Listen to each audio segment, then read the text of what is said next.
It is commonly understood that the parent-child relationship is one of the most important relationships in our lives. A child who has a secure attachment is free to explore the world and maximize their social, emotional, and cognitive development. A child who develops an insecure attachment will spend most of their internal resources on managing distress, anxiety, and fear. It is the theory of attachment that will help us understand the impact that loss has on the parent-child relationship and how trauma can be passed from one generation to the next. Attachment theory tells us that parents of infants and young children have two primary tasks. The first is to downregulate children when they are emotionally and physiologically distressed. The second task is to upstimulate them by providing sensory-rich, pleasurable interactions. Downregulating an infant or child occurs through a process called the arousal-relaxation cycle. When an infant or child goes into a need state, they cue the parent by picking up their cell phone and texting them, right? No, that might come later. How does an infant express their needs? That's right, through crying. If the parent responds to this distress, meeting their needs, then trust develops. A child in distress will arch their back, scream, shake, flop around, or go rigid, grasp for hair, and their heart will race. After the parent answers the need of the child, they will return to a resting state where their heart rate goes back down, their bodies soften, breath becomes more even, and they begin to make eye contact and interact socially. Learning to interpret your child's needs isn't always easy, though. A child cries and the parent has to figure out, are you hungry, wet, cold, bored, frightened, or sick? With time, the parent learns to read the child's cues and finds a system for quickly assessing their needs. This is necessary because there are many sleepless nights that a parent has to work through their own distress and exhaustion. On a neurological level, the parent is training the child's nervous system how to move from a state of physiological and emotional distress to a more relaxed, resting state. This is an example of how a parent downregulates a child from a dysregulated state. Parents will do this many times a day and night for the first couple of years. In the process, this will shape the tone of the child's nervous system so that they know how to self-regulate. When the caregiver provides this input, they are acting as the child's external psychobiological regulator. Try saying that 5 times fast. The second task of parents is to upstimulate the child's nervous system. Children need external input that is rich in sensory detail and pleasurably stimulating so that their nervous system can learn how to reach and sustain a rich, pleasurable state. This cycle of downregulating and upstimulating can be called the dance of attachment.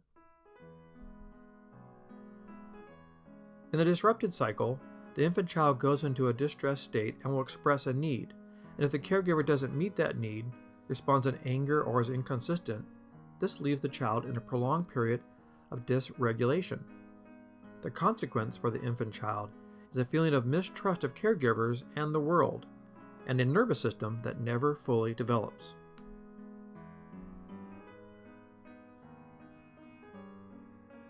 Dr. John Bowlby, a British psychiatrist, is noted for his pioneering work in attachment theory. Bowlby stated that the infant comes into the world with an attachment behavioral system that is innate and needs to be activated. Every child has the potential for healthy or unhealthy development depending on the interactions with their attachment figure. This makes Bowlby's attachment theory both biologically based and a learned phenomenon. He went on to describe that the child will seek proximity with his or her attachment figure and will get their needs met and develop a secure base from which to explore the world and foster self-confidence. When the child is distressed out in the world, he will return to the attachment figure for comfort and get their needs met once again. Now we can say that the attachment figure is also a safe haven. In earlier Trauma Toolbox trainings, we talked about the Adverse Childhood Experience Study and the effects of toxic stress on the child's neurological development. Approximately 50 years before these insights, Bowlby was observing the adverse effects of caregiver separation and lack of adequate nurturing on the child's development. What happens when the disrupted cycle becomes a fixed pattern in the child's life? Bowlby and other pioneers that followed him envisioned attachment on a continuum, ranging from secure to insecure attachment styles. These categories refer to how secure the child feels about the caregiver meeting their needs. A child on the secure end of the continuum will present as generally content, engaged, and able to focus on tasks. If they become distressed, they will seek out their caregiver and are able to be comforted. On the other end of the continuum are children who are described as insecurely avoidant, ambivalent, and disorganized. We will take a closer look at each of these attachment styles. Statistically, 65% of all children in the U.S. are securely attached to their caregiver. That leaves 35% of children who start life out in the insecure category. Let's imagine we are watching a 5-year-old interacting with other children on a playground. What kinds of behaviors would you see in a securely attached child? If you said playful, social, resourceful, and enthusiastic, then you would be right. Within the other 35% category, roughly 20% of them are in an insecure avoidant category. This occurs when a parent takes care of the child's physical needs most of the time, but fails to address the internal needs of the child. Consequently, the child doesn't have a sense of being known by the parent. The child learns by year 1 to have a premature autonomy or self-sufficiency. What would the insecurely avoidant child look like on the playground? He or she is stressed, clingy, demanding, cautious, and inflexible. The insecurely ambivalent child represents about 10 to 15% of the 35% insecurely attached category. This child will seek connection with an attachment figure when distressed, but they can't be soothed or redirected by another activity, and they can remain in that distressed state. Their parents are very inconsistent in their engagement with the child, and the distress of the child makes the parents feel even more anxious, creating a continual atmosphere of agitation and dysregulation. What do you think this child would be doing on the playground? When parents are unavailable, confusing, or the source of a child's fears, it creates an insecurely disorganized attachment style that has characteristics of both the avoidant and ambivalent styles.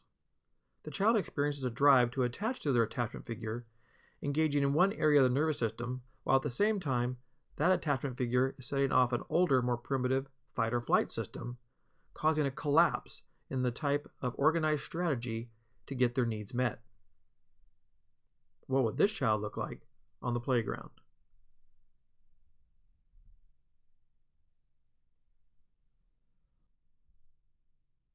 In fact, one researcher stated that 80% of all maltreated child in our child welfare system have an insecurely disorganized attachment style.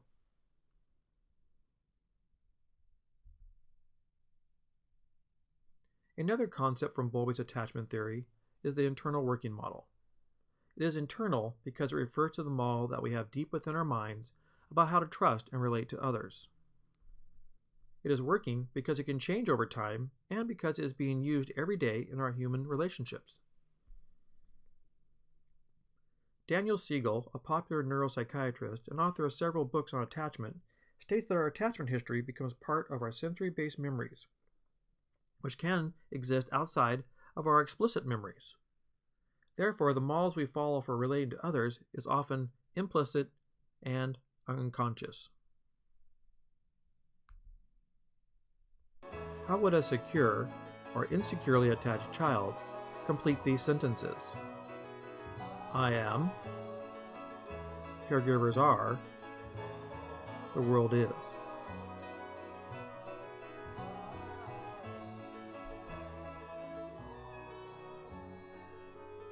A secure child would say, I am lovable, strong, kind, good, and smart. They might see your caregivers as also loving and kind and responsive to their needs, dependable, nurturing, and strong.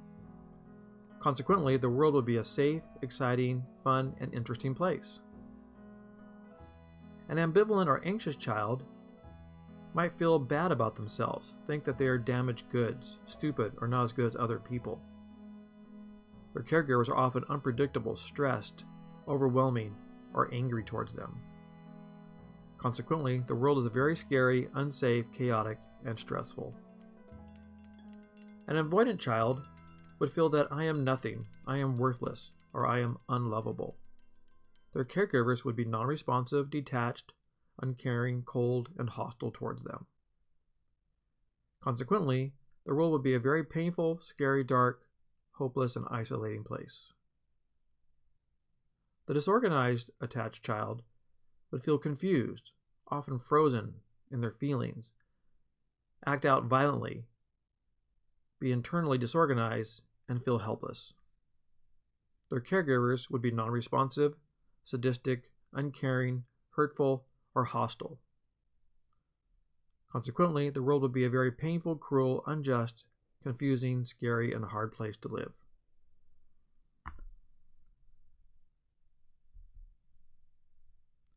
A parent with unresolved trauma, stored as deep sensory memories in the internal working model, may be easily triggered by the emotional demands a newborn will place on him or her.